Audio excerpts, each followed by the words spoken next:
Nippani Marathi ಮಾತನಾಡಲಿಲ್ಲವೆಂದು conductor ಮೇಲೆ ಹಲ್ಲೆ, ಹೊಸ್ಕೋ case ಹಿಂದೆ ಪಡೆಯಲು ಮನವಿ. ಬೆಳಗಾವಿಯಲ್ಲಿ ಕಂಡಕ್ಟರ್ ಮೇಲೆ ಹಲ್ಲೆ ಖಂಡಿಸಿ ಹಾಗೂ ಪೋಕ್ಸೋ ಪ್ರಕರಣ ದಾಖಲಿಸಿರುವುದನ್ನು ಹಿಂದಕ್ಕೆ ಪಡೆಯುವಂತೆ ಕನ್ನಡ ಪರ ಸಂಘಟನೆಗಳ ಕಾರ್ಯಕರ್ತರು ನಿಪ್ಪಾಣಿ ತಹಶೀಲ್ದಾರರ ಮೂಲಕ ಮನವಿಯನ್ನು ಸಂಜಯ್ ಪಾಟೀಲ್ ನವ ಕರ್ನಾಟಕ ಯುವಶಕ್ತಿ ಸಂಘಟನೆ ಜಿಲ್ಲಾಧ್ಯಕ್ಷರು ಬೆಳಗಾವಿ ಹಾಗೂ ಆನಂದ ಜೋಮಾ ನಿಪ್ಪಾಣಿ ತಾಲೂಕು ಅಧ್ಯಕ್ಷರಿರುವ ನೇತೃತ್ವದಲ್ಲಿ ಕನ್ನಡ ಪರ ಹೋರಾಟಗಾರರಿಂದ ಮೊನ್ನೆ ಬೆಳಗಾವಿಯಲ್ಲಿ ಬಸ್ನಲ್ಲಿ ಪ್ರಯಾಣಿಸುತ್ತಿದ್ದು ಯುವಕ ಮತ್ತು ಯುವತಿಯರಿಗೆ ಆಧಾರ್ ಕಾರ್ಡ್ ತೋರಿಸಿ ಹಾಗೂ ಟಿಕೆಟ್ ಅನ್ನು ಪಡೆಯಲು ಕನ್ನಡ ಭಾಷೆ ತಿಳಿಸಿದ್ರೆಂದು ಅವರು ಬಸ್ ಕಂಡಕ್ಟರ್ಗೆ ಅಂದರೆ ಮಹಾದೇವ ಹುಕ್ಕೇರಿ ನಿರ್ವಾಹಕರ ಮೇಲೆ ಮರಾಠಿ ಭಾಷೆ ಮಾತನಾಡುವ ಗುಂಪೊಂದು ಆಗಮಿಸಿದ ಕನ್ನಡ ಮರಾಠಿ ಭಾಷೆಯಲ್ಲಿ ಖ್ಯಾತಿ ತೆಗೆದು ಹಲ್ಲೆ ಮಾಡಿದವರನ್ನು ಖಂಡಿಸಿ ಅವರಿಗೆ ಕಠಿಣ ಕಾನೂನು ಶಿಕ್ಷೆ ನೀಡಬೇಕೆಂದು ಹಾಗೂ ಬಸ್ ಕಂಡಕ್ಟರ್ ಮೇಲೆ ಬೆಳಗಾವಿಯಲ್ಲಿ ಪೋಕ್ಸೋ ಪ್ರಕರಣವನ್ನು ಯಾವುದೇ ಸಾಕ್ಷ್ಯ ಕಾರಣಗಳಿಲ್ಲದೆ ಸುಮ್ಮನೆ ಪೊಲೀಸರು ದಾಖಲಿಸಿರ್ತಾರೆ. ಪೋಕ್ಸೋ ಕೇಸನ್ನು ಈ ಕೂಡಲೇ ಹಿಂದಕ್ಕೆ ಪಡೆಯುವಂತೆ ಸಂಘಟನೆಯಾದ ನವ ಕರ್ನಾಟಕ ಯುವಶಕ್ತಿ ಸಂಘಟನೆ, ಜಯ ಕರ್ನಾಟಕ ಸಂಘಟನೆ ವತಿಯಿಂದ ಹಾಗೂ ಕನ್ನಡಿಗರು ಹಾಗೂ ಸಾರ್ವಜನಿಕರ ಪರವಾಗಿ ಮಾನ್ಯ ರಾಜ್ಯಪಾಲರು, ಕರ್ನಾಟಕ ಮಾನ್ಯ ಮುಖ್ಯಮಂತ್ರಿಗಳು, ಕರ್ನಾಟಕ ಸರ್ಕಾರವರಿಗೆ ನ್ಯಾಯವನ್ನು ದೊರಕಿಸಿಕೊಡಬೇಕೆಂದು ನಿಪ್ಪಾಣಿ ತಹಶೀಲ್ದಾರ್ ಮುಜಫರ್ ಬಳಿಗಾರ್ ಅವರಿಗೆ ಮನವಿ ಸಲ್ಲಿಸಿದರು. ಈ ಸಂದರ್ಭದಲ್ಲಿ ನವ ಕರ್ನಾಟಕ ಯುವಶಕ್ತಿ ಸಂಘಟನೆ ಬೆಳಗಾವಿ ಜಿಲ್ಲಾಧ್ಯಕ್ಷರು ಸಂಜಯ್ ಪಾಟೀಲ್, ನಿಪ್ಪಾಣಿ ತಾಲೂಕು ಅಧ್ಯಕ್ಷರು ಆನಂದ ಜೋಮಾ, ರಾಜು ಬಾಳಿಕನವರ, ನಿಪ್ಪಾಣಿ ತಾಲೂಕು ಕಾರ್ಯಾಧ್ಯಕ್ಷರು, ಜಯ ಕರ್ನಾಟಕ ಸಂಘಟನೆಯ ನಿಪ್ಪಾಣಿ ತಾಲೂಕು ಅಧ್ಯಕ್ಷರು ವಿಠಲ್ ದಾವಳೆ, ರಾಹುಲ್ ವಾಳಕ್ಕೆ, ಮಹಾದೇವ ಚಚಡಿ, ನಿಪ್ಪಾಣಿ ಶಹರ ಅಧ್ಯಕ್ಷರು ಬಸ್ಸು ಸಾಜನೆ, ಚಿಗೋಡಿ ತಾಲೂಕು ಅಧ್ಯಕ್ಷರು ಶ್ರೀನಾಥ್ ಗಟ್ಟಿ, ಅಮೋಲ್ ನವಲೆ, ದುಂಡಪ್ಪ ಗುರವ, ಖುಷಿ ಚಿಂತ್ರ, ಸಾಹಿರ್ ಮುಲ್ತಾನಿ ಸೇರಿದಂತೆ ಕನ್ನಡ ಪರ ಹೋರಾಟಗಾರರು ಮತ್ತು ಮಹಿಳೆಯರು, ಕಾರ್ಯಕರ್ತರು ಉಪಸ್ಥಿತರಿದ್ದರು.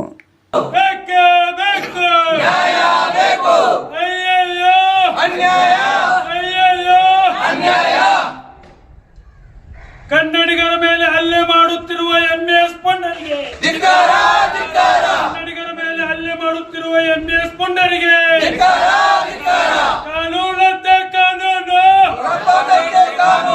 ಸರ್ಕಾರಂತೆ ಸರ್ಕಾರ, ಬೇಕೇ ಬೇಕು, ಬೇಕೇ ಬೇಕು. ಕಂಡಕ್ಟರ್ ಮೇಲೆ ಹಲ್ಲೆ ಮಾಡುತ್ತಿರುವ ಎಂಎಸ್ ಪುಂಡರಿಗೆ, ಕಂಡಕ್ಟರ್ ಮೇಲೆ ಹಲ್ಲೆ ಮಾಡುತ್ತಿರುವ ಎಂಎಸ್ ಪುಂಡರಿಗೆ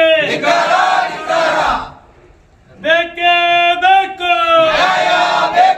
ಬೇಕೇ ಬೇಕು.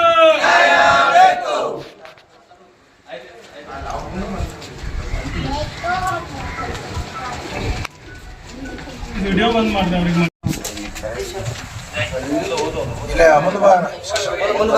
ಈಗ ಫೋಟೋ ತಗೋ ಎಲ್ಲರೂ. ಇವತ್ತಿನ ದಿವಸ ನಿಪ್ಪಾಣಿ ನಗರದಲ್ಲಿ ಇವತ್ತು ಯುವ ಕರ್ನಾಟಕ, ನವ ಕರ್ನಾಟಕ ಹಾಗೂ ಯುವಶಕ್ತಿ ವಿವಿಧ ಕನ್ನಡ ಪರ ಸಂಘಟನೆಗಳು ಇಲ್ಲಿ, ಜೈ ಕರ್ನಾಟಕ ಎಲ್ಲ ವಿವಿಧ ಸಂಘಟನೆಗಳು ಇಲ್ಲಿ ಚಿಕ್ಕೋಡಿ ಮತ್ತು ಹಲವಾರು ಜಿಲ್ಲಾ ತಾಲೂಕುಗಳಲ್ಲಿ ಎಲ್ಲ ಈ ಮಹಾರಾಷ್ಟ್ರದ ಪುಂಡ್ರ ನಮ್ಮ ಕರ್ನಾಟಕದ KSRTC ಕಂಡಕ್ಟರ್ ಮೇಲೆ ಏನು ಹಲ್ಲೆ ಮಾಡಿದಾರ ಅವ್ರ ಮೇಲೆ ಆ್ಯಕ್ಷನ್ ಆಗಬೇಕು. ಮತ್ತು ಅವ್ರ ಮ್ಯಾಗ ಒಂದು ಸುಳ್ಳು ಕೇಸ್ ಹಾಕಿದ್ದಾರೆ ಪೊಲೀಸ್ ಡಿಪಾರ್ಟ್ಮೆಂಟ್, ಮಹಾರಾಷ್ಟ್ರದವ್ರು ಫೋಕ್ಸ್ ಕೇಸ್ ಅಂತ ಅದು ಪೊಲೀಸ್ ಡಿಪಾರ್ಟ್ಮೆಂಟ್ ಸುಳ್ಳು ಕೇಸ್ ಹಾಕಿದಾರೋ, ಅದು ಸುಳ್ಳು ಕೇಸ್ ಅವ್ರ ಮ್ಯಾಗಿಂದ ತೆಗಿಬೇಕು. ಮತ್ತು ಅದು ಸುಳ್ಳು ಕೇಸ್ ಜರ ತೆಗಿಲಿಲ್ಲ ಅಂದ್ರೆ ಇವತ್ತು ಭಾಳಷ್ಟು ನಮ್ಮ ರಾಜ್ಯದಲ್ಲಿ ವಿವಿಧ ಜಿಲ್ಲೆಗಳಲ್ಲಿ ಭಾಳಷ್ಟು ಉಗ್ರ ಹೋರಾಟ ಮಾಡಬೇಕಾಗ್ತೈತಿ. ಇದೊಂದು ನಮ್ಮ ಸರ್ಕಾರಕ್ಕೆ ಒಂದು ನಾವು ಎಚ್ಚರಿಕೆ ಕೊಡ್ತೀವಿ. ಮಾನ್ಯ ತಹಶೀಲ್ದಾರ್ ಮುಖಾಂತರ ಇವರು ಸಿದ್ದರಾಮಯ್ಯ ಸಾಹೇಬ್ರು ಮುಖ್ಯಮಂತ್ರಿ ಅವರಿಗೆ, ಗೃಹ ಸಚಿವಗಳಿಗೆ ಎಲ್ಲರಿಗೂ ನೀವು ಸಾಹೇಬರು ಮುಟ್ಟಿಸಬೇಕು. ನಮ್ಮ ಕರ್ನಾಟಕ ಜನತೆ ಮೇಲೆ ಭಾಳಷ್ಟು ಅನ್ಯಾಯ ಆಗ್ತಾಯಿದೆ, ಅದನ್ನೆಲ್ಲ ನಾವು ಖಂಡನೆ ಮಾಡ್ತೀವಿ. ಮತ್ತು ನಮಗಿಲ್ಲಾಗಿತ್ತಂದ್ರೆ ನಮ್ಮ ಕರ್ನಾಟಕದವ್ರಿಗೆ ಮತ್ತು ಮಹಾರಾಷ್ಟ್ರದವ್ರಿಗೆ ಆ ಕಡೆ ನಮ್ಮ ಬಸ್ ಬರೋದು ಬೇಡ, ಮತ್ತು ಅವರು ಬಸ್ ಈ ಕಡೆ ಬರೋದು ಬೇಡ. ಹಂಗಾರೆ ಏನಾರ ಒಂದು ಕಾನೂನು ಮಾಡ್ರಿ ಭಾರತ ದೇಶದಲ್ಲಿ. ಈಗ ಕನ್ನಡ ಮಾತಾಡೋಕೆ ಬರಲಾಗನ ಹಲ್ಲೆ ಮಾಡಿದಾರೆ ಅವರು. ನಾವು ಕನ್ನಡದವರು, ನಾವು ಕರ್ನಾಟಕದವರು, ನಾವು ಕನ್ನಡ ಮಾತಾಡೋರು.